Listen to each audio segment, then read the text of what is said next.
Selamat pagi teman-teman. Apa kabar? Pastinya luar biasa ya. Semoga di hari ini teman-teman sehat-sehat semua. Kemudian jangan lupa tetap jaga protokol kesehatan dan ingat selalu 3M ya, supaya teman-teman bisa tetap terbebas dari COVID dan sehat-sehat selalu bersama keluarga.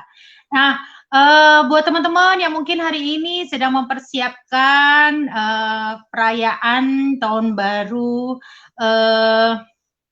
Kongsi Pacai ya, yang besok akan ini saya ucapkan selamat menyambut Tahun Baru, supaya di tahun yang baru semakin banyak rezeki dan penuh dengan kebahagiaan bersama keluarga dan orang-orang yang dicintai. Oke, sore hari ini saya akan meneruskan materi minggu lalu, yaitu tentang pola pikir.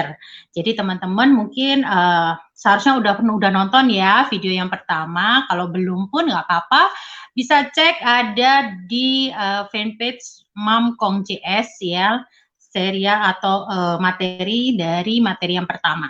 Hari ini saya akan berbicara tentang kelanjutan dari pola pikir. Kalau kemarin minggu lalu kita sudah bicara tentang apa sih kehebatan dari pikiran kita gitu ya, kita jadi bisa tahu bahwa kekuatan dari pikiran kita ini luar biasa sekali ya, karena pikiran kita itu bukan ibarat ya, pikiran kita itu adalah magnet yang super kuat ya, yang ada di alam semesta ini, yang bisa menarik apa aja dalam jangkauan berapa jauh pun bisa ditarik ya oleh magnet pikiran kita. Nah, tapi apa yang akan ditarik oleh pikiran kita itu tergantung dari kita. Kalau pikiran kita banyak memikirkan hal-hal positif, pasti akan yang ditarik adalah hal-hal yang positif. Tapi kalau negatif, hati-hati karena yang tertarik adalah hal-hal yang negatif. Jadi kita harus bisa mengontrol atau bisa mengisi pikiran kita dengan hal-hal yang positif.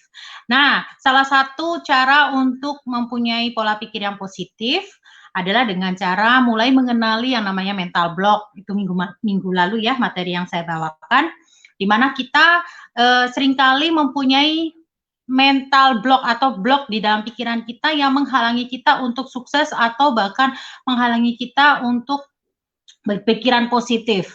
Biasanya itu disebabkan oleh pengalaman-pengalaman kita di masa kecil, entah dari kata-kata orang-orang terdekat atau misalnya pengalaman yang kita lihat sendiri pada masa beberapa tahun ke belakang, dan itu terekam di dalam pikiran alam bawah sadar kita.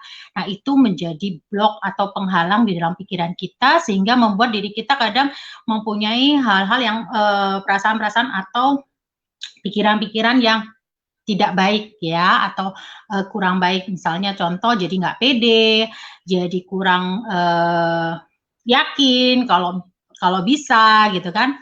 Tapi itu bisa diatasi dengan seperti yang kemarin saya katakan, bahwa salah satu cara adalah dengan mulai mengenali dan mengakui, oke, saya mempunyai mental block ini. Ya, penyebabnya ini dikenali, kemudian memaafkan, lepaskan apapun yang menjadi penyebab dari mental block itu terbentuk, entah siapa, entah orang atau kejadian. Maafkan. Caranya dengan cara mendekatkan diri pada yang di atas, yang Sang Pencipta, supaya Tuhan bisa membantu kita untuk melepaskan ya, untuk merelakan dan memaafkan. Nah, kalau kita sudah memaafkan, kita sudah melepaskan, akan dengan mudah kita memasukkan hal-hal baru yang otomatis kita harus saring, dan jangan sampai hal yang baru yang dimasukkan adalah hal yang negatif juga gitu. Jadi kita harus mulai membiasakan diri untuk mengisi pikiran-pikiran alam bawah sadar kita dengan hal-hal yang positif. Misalnya nonton-nonton berita yang positif, terus kemudian baca-baca buku yang positif ya. Jadi itu secara tidak langsung akan membuat otak alam bawah sadar kita itu diisi dengan hal-hal yang positif ya. Oke, nah hari ini saya akan membahas tentang yang namanya mental block. Tapi kalau kemarin saya bahasnya mental block pikiran ya, biasa sebagian besar karena diri, ya. Jadi misalnya kepercayaan diri, misalnya keyakinan terhadap diri sendiri, misalnya, oh saya ini nggak pinter, saya ini nggak bisa sukses, apa segala macam ya yang berhubungan dengan karakter kita. Itu minggu lalu. Tapi hari ini saya akan berbicara juga tentang mental block, tapi lebih ke arah mental block keuangan, teman-teman. Jadi seringkali kita ini kadang mikir gini ya, saya ini udah kerja keras gitu, tapi kenapa kok kayaknya hasilnya nggak pernah maksimal. Saya buka bisnis kok gagal terus gitu ya, tapi kok kayaknya orang lain itu kok kayaknya buka bisnis ini sukses, buka bisnis ini sukses, buka bisnis ini sukses gitu. Seakan-akan keberuntungan itu mengikuti gitu loh ya. Padahal sebenarnya bukan karena dia terlahir beruntung gitu ya, kayak cerita di komik-komik Donald Bebek gitu ya, ada si untung gitu ya, dengan Donald Bebek yang selalu sial, sedangkan si untung selalu beruntung gitu. Enggak teman-teman, tapi semuanya itu ternyata adalah karena alam bawah sadar kita. Kembali lagi ke konsep yang minggu lalu, bahwa pola pikir ini adalah pikiran kita, alam bawah sadar kita adalah magnet paling dahsyat ya. Jadi kalau kita sudah berpikir misalnya nih dari sisi keuangan, kita berpikir bahwa kita nggak suka uang nih gitu ya, kita menganggap bahwa uang itu sesuatu yang jahat, ya kan, sesuatu yang tidak boleh kita deketin gitu ya, misalnya ya, nggak, pokoknya kalau kita kenal uang itu nggak akan bagus deh akibatnya gitu kan dalam kehidupan kita. Itu akan membuat meskipun kita butuh duit ya, akan membuat secara tidak langsung tadi itu magnetnya itu nggak akan nyambung, frekuensinya nggak akan nyambung. Jadi jangan heran kalau kita udah bisnis apapun rugi, gampang ketipu orang dan segala macam. Kayaknya kok duit itu menjauh gitu ya kan? Kok kita nggak bisa dapat keuntungan gitu. Nah itu seringkali gara-gara pola pikir yang ada di alam bawah sadar kita tanpa kita sadari. Nah mental block di dalam keuangan itu pun juga sama dengan mental block yang karakter yang minggu lalu saya jelaskan. Itu terbentuknya biasanya di waktu masa kecil. Ya, jadi otak manusia itu ya pada saat lahir dari 0 sampai 7 tahun, itu sebenarnya kita sudah mulai merekam tuh. Jadi kayak komputer itu udah mulai diinstal. Ya, jadi di usia 0 sampai 7 tahun itu adalah masa-masa di mana paling fatal sebenarnya. Makanya kenapa teman-teman kalau punya anak kecil, hati-hati dengan ucapan. Kalau bertengkar tentang uang atau bertengkar tentang apapun dengan pasangan, kalau bisa tidak di depan anak kecil. Kenapa? Karena biarpun dia masih 0 sampai 7 tahun, mungkin kadang kita mikir, dia nggak akan ngerti gitu ya. Padahal enggak teman-teman, dia tidak mengerti. Benar, dia tidak mengerti. Tapi apa yang dia lihat itu akan terekam di alam bawah sadarnya dia. Ingat loh ya, dia mungkin tidak mengerti, tapi apa yang dia lihat itu akan terekam di alam bawah sadarnya dia. Dan parahnya karena dia masih kecil, tadi ya yang kata manusia, kata orang tua biasanya dia belum ngerti. Dia memang tidak mengerti, makanya apapun yang dia terima itu tidak disaring teman-teman. Karena dia nggak ngerti mana yang perlu disaring, mana yang enggak. Dia masukin semua informasi apa yang dia lihat, apa yang dia dengar, itu di dalam otaknya dia.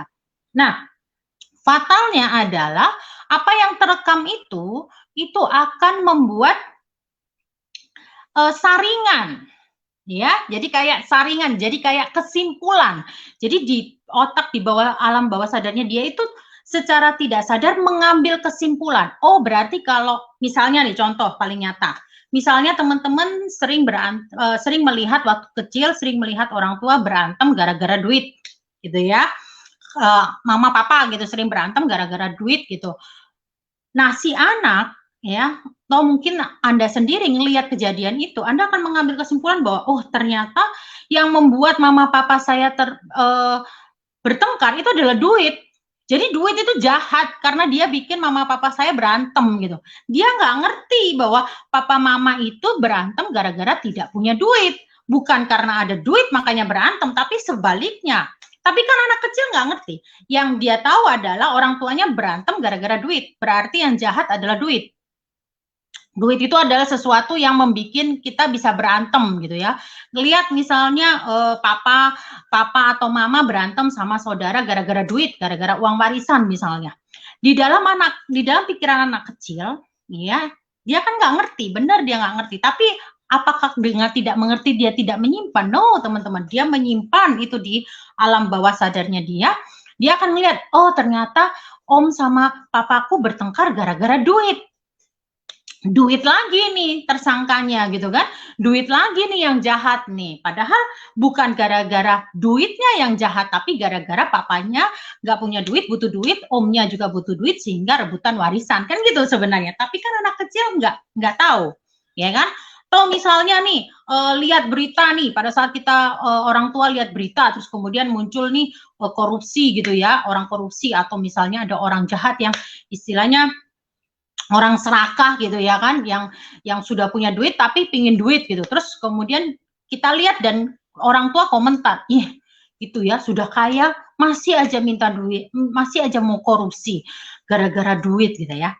Orang tua mungkin ngerti bahwa bukan duit penyebabnya, kenapa? Karena duit nggak bisa mikir, tetapi pribadi orangnya sendiri yang memang tidak baik gitu ya kan. Tetapi anak kecil tidak mengerti itu, sehingga dia akan memasukkan ya di bawah alam bawah sadarnya dia bahwa oh ternyata uang itu benar-benar jahat gitu. Uang itu yang bikin orang kaya itu jadi jahat gitu ya kan. Orang kaya itu bakalan korupsi gitu. Itu yang ditangkap oleh si anak kecil tadi. Karena itu tadi dia belum punya saringan. Dia di dalam otak di bawah sadarnya dia itu mengambil kesimpulan seperti itu. Sehingga kesimpulan yang dia ambil pada saat dia usia 8 sampai 13 tahun atau menginjak usia remaja itu sudah penyaringnya sudah salah karena didasarkan pada kesimpulan yang salah. Nah, nanti pada saat usia 18 tahun di mana otak sudah mulai bisa berpikir dengan sempurna. Jadi otak manusia itu seharusnya sudah bisa berpikir dengan sempurna di usia 18 tahun. Oke, jadi kalau ada anak di atas umur 18 tahun atau orang di atas umur 18 tahun masih belum bisa berpikir, ya berarti ada yang salah gitu dengan alam bawah sadarnya dia gitu ya kan. Karena sebenarnya di usia 18 pertumbuhan otak atau daya saringnya otak itu seharusnya sudah sempurna gitu. Dia seharusnya sudah tahu mana yang baik, mana yang buruk gitu. Nah, tapi masalahnya dia tahu mana yang baik dan mana yang buruk itu berdasarkan apa? Berdasarkan kesimpulan atau saringan yang ada di alam bawah sadarnya dia, bener nggak? Ngerti nggak? Ya kan? Basicnya itu. Nah, kalau yang ditanamkan dari kecil itu salah, kesimpulan yang dia ambil itu salah, ya otomatis pada saat dia remaja atau pada saat dia dewasa, dia akan mempunyai pikiran yang salah. Tuh. Sama seperti kita, ya. Kita dulu sering dengar dari orang tua mungkin atau bukan dari orang tua tapi dengar kata-kata uang itu adalah sumber kejahatan gitu kan. Uang itu penyebab kejahatan. Sebenarnya bukan uangnya. Kenapa? Karena uang itu benda mati. Mana bisa uang membuat orang jadi jahat? No, yang membuat jadi jahat itu adalah sifat manusia, yaitu apa? Cinta uangnya, ya kan? Jadi yang menyebabkan kejahatan atau sumber dosa itu bukan uangnya. Karena uang itu hanya alat untuk penukaran. Dia tidak punya sifat, tidak punya keinginan, ya kan? Uang ya uang, benda mati. Tetapi yang membuat jahat itu adalah rasa sifat dari manusianya itu, yaitu cinta uang, ya kan?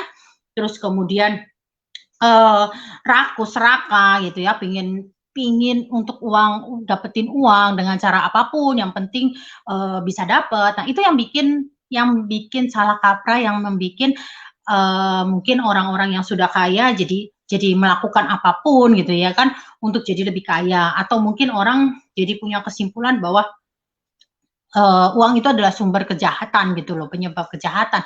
Orang bertengkar gara-gara duit, orang saudara bertengkar dengan saudara gara-gara duit. Di berita ya kita lihat ya, faktor ekonomi menyebabkan orang bunuh diri misalnya, faktor ekonomi menyebabkan anak membunuh orang tuanya, menyebabkan anak menuntut orang tuanya. Kita lihat ya di berita-berita. Apakah gara-gara faktor ekonomi? Sebenarnya kalau saya kurang setuju. Kenapa? Karena sisi uangnya itu nggak ada masalah. Uang itu ya benda mati. Yang jadi masalah adalah dirinya sendiri. Dari pribadinya dia sendiri, orang itu tadi gitu loh. Dari sifatnya dia, dari yaitu tadi kesimpulan mental blok keuangan yang ada di kepalanya dia gitu loh. Karena mungkin dia merasa bahwa uang itu sumber kejahatan, jadi pada saat dia padahal dia butuh. Jadi gini ya teman-teman, satu sisi kita butuh nih duit, tapi di sisi lain kita bilang duit ini jahat gitu loh. Apa yang terjadi? Kalau magnet ini tidak bisa ada daya tarik menarik, tapi ini daya tolak belakang. Jadi otomatis ya nggak akan ketemu gitu. Nah pada saat kita merasa kita butuh, tapi kayaknya duit ini kok susah banget dicari. Akhirnya apa? Akhirnya ngambil jalan pintas, yaitu apa? Melakukan kejahatan untuk dapat duit, untuk memenuhi kebutuhannya dia gitu loh. Nanti ujung-ujungnya bilangnya duit adalah sumber kejahatan, padahal bukan duitnya, tetapi pola pikir kita. Ya, jadi nggak ada yang salah kalau teman-teman misalnya punya duit gitu ya kan. Nggak ada yang salah teman-teman bekerja untuk dapetin duit. Karena apa? Karena ya memang kalau kita nggak kerja ya kita nggak akan dapat uang, dapat alat untuk penukaran. Kita butuh makan. Makan kalau zaman sekarang, kalau zaman dulu nggak butuh duit. Ya kan? Zaman dulu butuh beras ditukar aja ya kan dengan misalnya padi gitu bisa ya kan, atau misalnya dia punya kambing ditukar dengan padi gitu misalnya. Dulu kan penukarannya ya barang dengan barang, tapi sekarang kan uang. Jadi kita butuh uang untuk apa? Untuk memenuhi kebutuhan kita. Yes, benar, anak-anak sekolah butuh uang, tetapi yang itu nggak ada yang salah dengan itu. Bekerja keras untuk memenuhi kebutuhan itu tidak ada yang salah.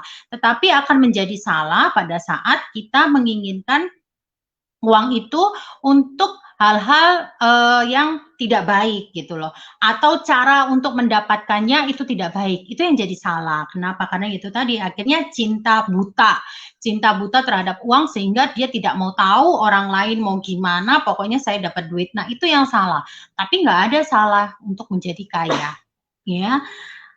Kenapa? Karena banyak sekali ya orang-orang kaya yang memang pola pikirnya benar dan memang hatinya benar gitu kan, yang malah bisa menjadi berkat buat orang lain. Saya pernah dengar, saya lupa namanya siapa, itu ada orang kaya ya di Amerika, termasuk salah satunya kan Bill Gates kalau nggak salah. Dia menyumbangkan 95% kalau nggak salah dari sahamnya dia untuk organisasi kemanusiaan. Nah, itu kalau Bill Gates-nya nggak kaya, gimana dia bisa menghidupi segitu banyak organisasi kemanusiaan yang akhirnya bisa membantu puluhan juta bahkan ratusan juta orang kalau dia nggak ada duit? Apa berarti jahat duitnya? Enggak kan, duitnya menghasilkan hal yang bagus. Jadi sebenarnya bukan duitnya yang jahat teman-teman.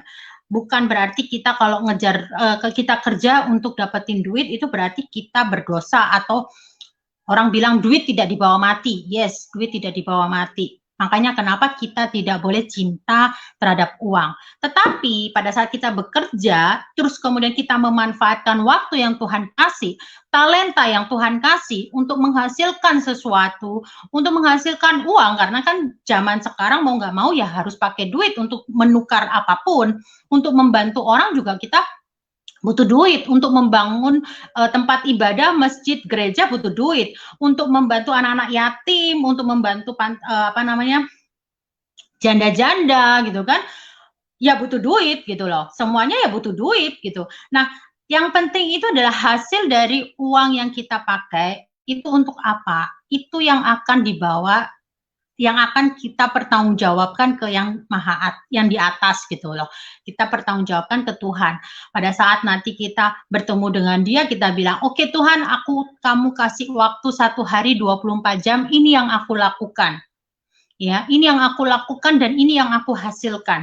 Dari apa yang aku hasilkan itu aku kembalikan lagi untuk membantu orang-orang yang tidak mampu, untuk membantu ini supaya mereka juga merasakan kasih-Mu, merasakan kuasa-Mu, merasakan bahwa ternyata masih ada orang yang mau peduli, mereka tetap punya harapan. Nah, itu kan sesuatu yang bisa dibawa pada saat kita mati, teman-teman. Jadi beda ya, benar-benar dibedain antara cinta uang dengan kita memang kerja untuk dapetin duit. Untuk kaya, jadi kaya itu bukan dosa, tetapi cara kita untuk kaya dan untuk apa kita jadi orang kaya, nah itu yang paling penting teman-teman. Paham ya? Jadi menjadi kayanya sendiri itu bukan hal yang jahat. Nah, ini yang harus teman-teman mulai di bawah pikiran alam bawah sadarnya teman-teman harus mulai apa ya namanya ya, di riset ulang, informasi-informasi yang waktu kecil yang mungkin salah ya kan, gara-gara ngelihat orang tua kita ngamuk-ngamuk, misalnya nih orang tua kita lagi pulang kerja capek, dimarahi bos, dia sebel sama bosnya, terus dia bilang, "Hah, memang orang kaya itu gini-gini, meres, sukanya meres tenaga orang," misalnya ya, kayak gitu kan. Terus tiba-tiba teman-teman mungkin dalam pikiran bawah sadarnya teman-teman mengatakan bahwa orang kaya itu jahat, sukanya itu mempekaryakan, menyiksa orang kecil gitu ya. Padahal kan enggak. Kalau memang orang tua kita merasa bahwa dia tidak tidak mau untuk dilakukan seperti itu, kan dia bebas untuk keluar sebenarnya. Tapi kenapa dia tidak keluar dari pekerjaannya? Ya karena dia butuh. Jadi apa yang dia sampaikan itu bukan satu kebenaran gitu loh. Tapi mungkin pada saat itu lagi capek, lagi sebel gitu ya. Tapi nanti waktu akhir bulan dapat bonus dari bos, lain lagi ngomongnya gitu kan, karena suasana hatinya lagi seneng gitu kan, wah bosku ini baik loh, aku naik gaji gitu ya kan, aku naik pangkat gitu. Nanti kalau pas lagi sebel pulang rumah ngomel-ngomel gitu ya, ngomongnya lain lagi gitu. Nah, si anak kecil atau mungkin teman-teman waktu kecil menerimanya pada saat papanya lagi sebel gitu, padahal itu bukan bukan keseluruhan cerita gitu ya teman-teman, paham ya. Jadi itu coba di riset ulang ya, teman-teman coba mulai kan teman-teman udah pasti di atas 18 tahun nih, sudah mulai bisa berpikir. Nah, mulai mencari informasi-informasi yang benar supaya landasan pikirannya teman-teman yang tadinya itu adalah dilandasi dengan informasi yang salah bisa di riset ulang ya. Nah, ini penting banget, kenapa? Kenapa teman-teman? Karena otak kita kalau misalnya dipresentasikan misalnya ya full nih, itu 100% kan. Nah, tahukah teman-teman yang mempengaruhi kita itu sebanyak 90% adalah alam bawah sadar. Sedangkan 10% itu adalah pikiran saat sadar. Jadi luar biasa ya teman-teman ya, coba pikir. Jadi pada saat kita mikir, itu sebagian besar kalau kita lagi sadar, itu sebenarnya pengaruhnya cuma 10%. Sedangkan 90% tindakan kita itu dipengaruhi oleh alam bawah sadar kita. Keren ya, pikiran alam bawah sadar kita tuh keren banget gitu. Tuhan itu luar biasa. Nah, artinya apa? Artinya gini teman-teman. Pada saat kita sadar, ya contoh nih, pada saat kita sadar, kita ingat, oh ya, kita butuh duit nih. Kita butuh duit ya. Terus oh ya, aku mesti kerja keras nih gitu. Jadinya semangat kerjanya. Tapi pada saat titik tertentu, pada saat kita lagi itu tadi emosinya lagi nggak stabil, lagi marah sama bos, lagi moodnya lagi datang dan segala macam, itu kan yang mempengaruhi pikiran alam bawah sadar. Nah, itu mulailah gitu loh. Mulailah, aduh, kayaknya memang ini pikiran di bawah alam bawah sadar yang bekerja, teman-teman, yang menguasai. Nah, pada saat itu terjadi, teman-teman, jangan heran kalau misalnya, kan tadi aku bilang ya, 90% itu tindakan kita dipengaruhi oleh pikiran bawah sadar. Nah, jangan heran kalau misalnya gini teman-teman. Teman-teman makanya kenapa kalau misalnya lagi ikutan training gitu, atau misalnya ikutan seminar gitu kan, jadi semangat. Ya, sorry. Lagi semangat nih, terus kemudian tiba-tiba cuman berapa hari, tapi misalnya nih teman-teman ikutan trainingnya VVIP gitu ya, Pak Yudhistira ngomong gitu kan, tentang pentingnya keuangan, tentang pentingnya kalau kita ini bisa bekerja gitu, memaksimalkan waktu dan segala macam. Pokoknya apa yang termasuk inilah gitu ya, misalnya materi pola pikir ini. Selesai dengerin, semangat nih. Ingat, itu yang bekerja adalah pikiran sadar, karena lagi sadar nih. Barusan diingetin, jadi sadar. Tapi itu nggak akan bertahan lama. Kenapa? Karena itu cuma 10% teman-teman. Pikiran sadar kita tuh cuma 10%. Nanti kalau misalnya kita lagi ngambekan sama suami, lagi putus cinta sama pacar, anak lagi jengkelin gitu ya kan, sekolah online di rumah diajarin nggak ngerti-ngerti gitu ya. Nah, itu yang bekerja apa? Yang bekerja 90% tadi. Alam bawah sadar, akhirnya apa? Muncullah malesnya lagi, nggak moodnya lagi gitu kan.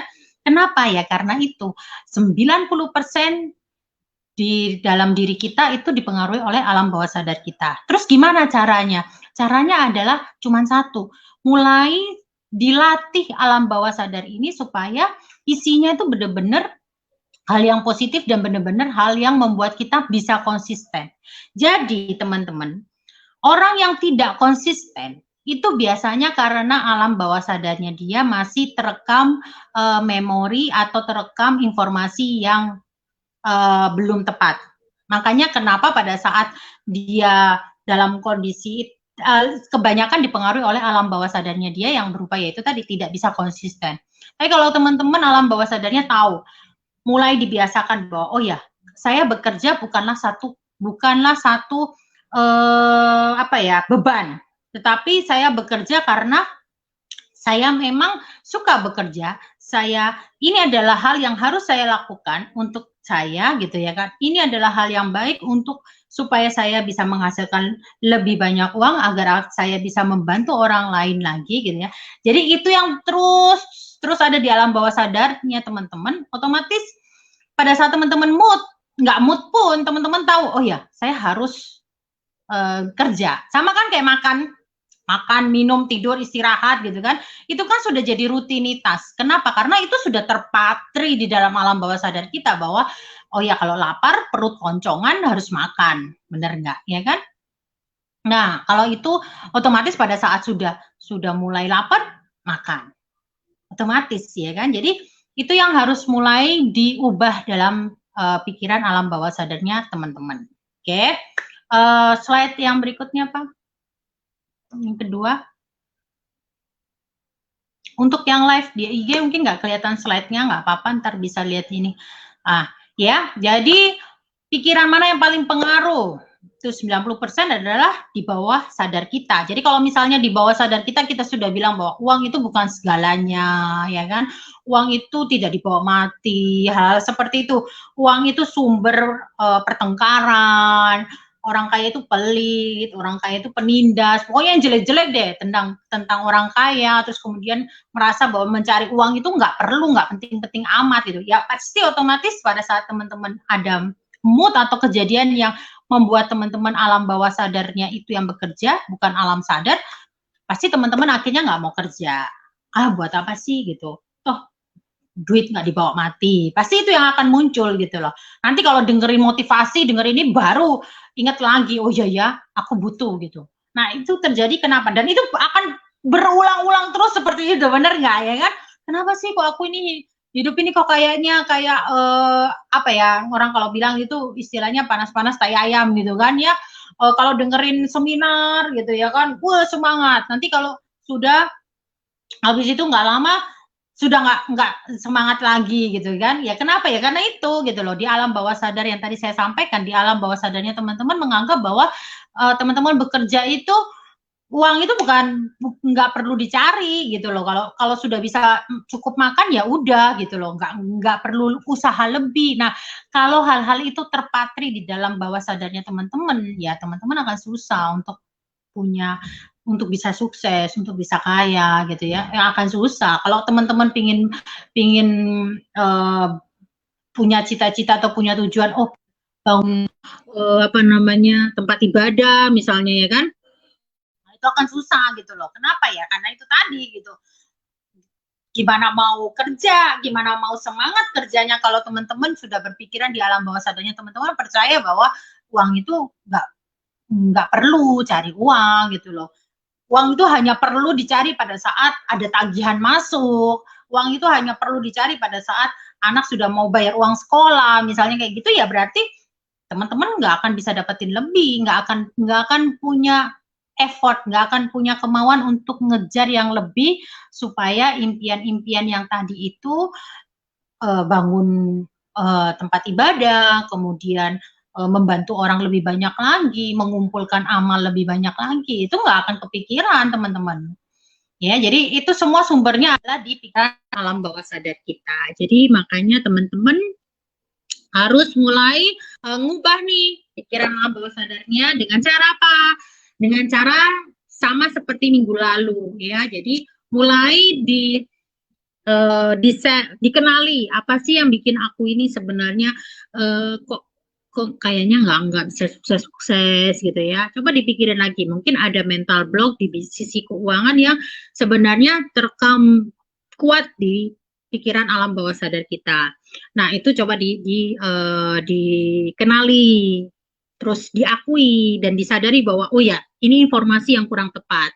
Terus karena sudah tahu sumbernya dari mana yang tidak tepat, akhirnya teman-teman bisa cari informasi yang benar. Misalnya teman-teman bilang, oh uang tidak dibawa mati, misalnya. Teman-teman bisa mulai memberikan informasi baru di alam bawah sadarnya teman-teman. Ya, uang memang tidak bisa dibawa mati, tapi kan hasil dari uang itu yang bisa untuk kita bawa untuk istilahnya untuk menunjukkan bahwa kita ini mau membalas kebaikannya Tuhan gitu kan dengan cara yaitu tadi pada saat kita punya uang hasilnya itu untuk apa gitu, untuk banyak berbuat baik nggak, untuk banyak nolong orang nggak gitu kan. Nah itu yang mulai ditanamkan di pikiran. Jadi memang yang namanya merubah pola pikir itu nggak bisa hanya dalam waktu minta dalam waktu hanya 5 menit rubah gitu kan, kayak orang hipnotis pun juga nggak bisa gitu loh. Nah, yang perlu dilakukan adalah melatih pikiran itu, melatih pikiran bawah sadarnya teman-teman supaya mulai mendasari yang ada di dalam alam bawah sadar ini hal-hal yang benar tadi informasinya. Ya, oke. Okay?